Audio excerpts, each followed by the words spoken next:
الحمد للہ وکفا وسلام علی عبادہ الذین اصطفیٰ اما بعد۔ محترم سامعین، رمضان المبارک کا آخری عشرہ بہت ہی اہمیت کا حامل ہے۔ رمضان کے آخری عشرے میں اعتکاف اور لیلۃ القدر جیسی عظیم 1000 مہینوں سے بہتر رات موجود ہے۔ اعتکاف حضور اکرم صلی اللہ علیہ وسلم کا سنت عمل ہے، یہاں تک کہ اللہ تعالیٰ نے آپ کو وفات دے دی، پھر آپ صلی اللہ علیہ وسلم کے بعد آپ کی ازواج مطہرات رضی اللہ تعالی عنہن اعتکاف فرماتی رہیں۔ اور دوسری روایت میں حضرت ابن عباس رضی اللہ تعالی عنہ والی روایت میں ہے کہ رسول اللہ صلی اللہ علیہ وسلم نے فرمایا، جو شخص اللہ کی رضا کے لیے ایک دن کا اعتکاف کرے گا، اللہ تعالیٰ اس کے اور جہنم کے درمیان 3 خندقوں کو آڑ بنا دیں گے۔ ایک خندق کی مسافت آسمان و زمین کی درمیانی مسافت سے زیادہ چوڑی ہے۔ دیکھیں آپ کس قدر خوش قسمتی کی بات ہے ان لوگوں کے لیے جو اس آخری عشرے میں اعتکاف والا افضل عمل کرتے ہیں اور اس عظیم فضیلت کو حاصل کرتے ہیں۔ اسی طرح حضرت ابن عباس رضی اللہ تعالیٰ عنہ روایت کرتے ہیں کہ رسول اللہ صلی اللہ علیہ وسلم نے فرمایا، اعتکاف کرنے والا گناہوں سے محفوظ رہتا ہے اور اس کی تمام نیکیاں اس طرح لکھی جاتی ہیں جیسے اس کو خود کرتا رہا ہو۔ اس حدیث میں اعتکاف کے فوائد میں سے 2 فائدے بیان کیے گئے ہیں۔ پہلا فائدہ یہ ہے کہ اعتکاف والا جتنے دن اعتکاف کرے گا اتنے دن گناہوں سے بچا رہے گا، بشرطے کہ کوشش کرے۔ مسجد میں ہوتے ہوئے بعض معتکف دوسرے مقتدیوں کے ساتھ مل کر غیبت شروع کر دیتے ہیں، دوسری دنیاوی باتیں شروع کر دیتے ہیں، اور آج کل موبائل کی مصیبت بھی ہے، اگر وہ اپنے پاس موبائل رکھے تو اس میں بھی، کیونکہ اچھی بری چیزیں سب اسکرین پر آ رہی ہوتی ہیں، اگر یہ چیزیں نہ ہوں اور احتیاط کرے تو اعتکاف جتنے دن کیا جائے گا معتکف اتنے دن گناہوں سے بچا رہے گا۔ دوسری بات، جو نیکیاں وہ کرتا ہے، مثلا مریض کی عیادت کرنا، جنازے میں شرکت کرنا، غرباء کی امداد کرنا، علماء کی مجالس میں حاضری دینا، اعتکاف کی حالت میں اگرچہ ان کاموں کو وہ نہیں کر سکتا، لیکن اس قسم کے اعمال کا ثواب اس کے نامہ اعمال میں لکھا جاتا ہے۔ اور کنز العمال میں ایک روایت موجود ہے جس میں آتا ہے کہ جس نے اللہ کی رضا کے لیے ایمان اور اخلاص کے ساتھ اعتکاف کیا تو اس کے پچھلے گناہ معاف ہو جائیں گے۔ اب آپ اس حدیث میں یہ بات بطور فائدہ یاد رکھیں کہ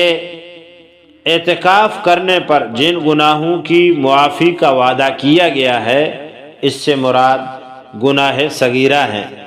کبیرہ گناہوں کی معافی کے لیے توبہ درکار ہے اور شرط ہے۔ اعتکاف کرنے والا جب مبارک ساعات، لمحات، دن اور رات میں اللہ تعالیٰ کے حضور گڑ گڑا کر، آہو بکا کر کے، فریاد کر کے، اللہ کے سامنے عجز و انکساری دکھا کر، نادم ہو کر اپنے گناہوں سے سچی توبہ کرے گا، آئندہ نہ کرنے کے عزم کے ساتھ، تو یقینی بات ہے کہ گناہ کبیرہ بھی معاف ہو جاتے ہیں۔ اس صورت میں رسول پاک صلی اللہ علیہ وسلم کے مبارک فرمان میں گناہ کبیرہ، گناہ صغیرہ دونوں داخل ہو سکتے ہیں۔ تو کوشش کیجئے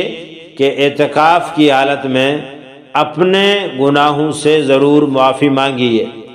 بعض اوقات لوگ جن گناہوں میں ملوث ہوتے ہیں ان گناہوں سے معافی نہیں مانگتے، ہوتے وہ گناہ کبیرہ ہیں لیکن کیونکہ ان میں ملوث ہیں، مثلا کئی ایسے ریش تراش، داڑھی شیف کرنے والے، کاٹنے والے موجود ہیں جو اعتکاف میں بیٹھتے ہیں اور 10 دن گزارتے ہیں، گناہوں سے توبہ بھی کرتے ہیں، لیکن جس گناہ میں وہ ملوث ہے اس سے توبہ نہیں کرتا۔ اسی طرح شراب پینے والے لوگ ہیں، شراب پیتے ہیں، اعتکاف کیا، توبہ بھی کرتے ہیں، لیکن آپ اپنے اس گناہ سے توبہ کیجئے جس میں آپ ملوث ہیں، جو آپ میں ہے، تب جا کے وہ توبہ کارگر بھی ہوگا، فائدہ مند بھی ہوگا، اور اس توبہ کے ساتھ آئندہ نہ کرنے کا پختہ عزم بھی شامل ہونا چاہیے۔ کوئی آدمی اگر کسی دوسرے زنا میں ملوث ہے، چوری میں ملوث ہے، کسی بد عہدی میں ملوث ہے، غیبت اور چغلی میں ملوث ہے، جو بھی جس میں گناہ پایا جاتا ہے، ان گناہوں کو سامنے رکھ کر ان کی معافی پختہ عزم کے ساتھ توبہ کریں اور آئندہ نہ کرنے کا عزم کریں، تب انشاءاللہ اعتکاف میں فائدہ بھی ہوگا، اور اعتکاف میں جو معافی کا اعلان احادیث میں بتایا گیا ہے وہ بھی ملے گا۔ اسی طرح صحیح بخاری میں حضرت عائشہ صدیقہ رضی اللہ تعالی عنہا کی روایت میں ہے کہ آپ فرماتی ہیں رسول اللہ صلی اللہ علیہ وسلم رمضان کے آخری عشرے میں اعتکاف فرمایا کرتے تھے، اور فرمایا کرتے تھے لیلۃ القدر کو رمضان المبارک کی آخری راتوں میں تلاش کیا کرو۔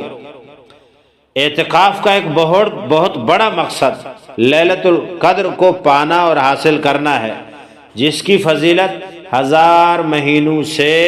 زیادہ احادیث قرآن کریم میں آیا ہے۔ لیلۃ القدر خیر من 1000 شہر۔ اسی طرح احادیث میں یہ بھی موجود ہے کہ طاق راتوں میں لیلۃ القدر کو تلاش کیا جائے، لہذا بہتر تو یہی ہے کہ اس آخری عشرے کی ساری راتوں میں بیداری کا اہتمام عبادات کے ساتھ، تلاوت کے ساتھ، دعاؤں کے ساتھ، مناجات کے ساتھ، ذکر تسبیحات کے ساتھ، تحمید خداوندی کے ساتھ رات بیداری کی جائے،